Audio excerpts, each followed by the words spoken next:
আল্লাহ তাআলা তোমার পিছনে প্রতিদিন 18 লক্ষ টাকা খরচ করেছেন। বিজ্ঞান বলে একটা মানুষ 21 দিন না খেয়ে থাকতে পারে,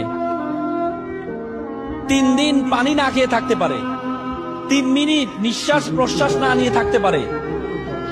আমরা প্রতি মিনিটে 7 থেকে 8 লিটার অক্সিজেন গ্রহণ করে থাকি। প্রতিদিন প্রায় 10 থেকে প্রায় 20 থেকে 30 হাজার লিটার আমরা অক্সিজেন গ্রহণ করে থাকি। আমাদের ফুসফুস 20 থেকে 30 লিটার যেই অক্সিজেন গ্রহণ করে থাকি, সেখান থেকে মাত্র 550 লিটার পিওর বাতাস গ্রহণ করে। বলা হয় থাকে যে বাতাস আমরা গ্রহণ করি, সে বাতাসকে যদি সিলিন্ডারাইজ করা হয় তাহলে এটার মূল্য হবে 18 লক্ষ টাকা।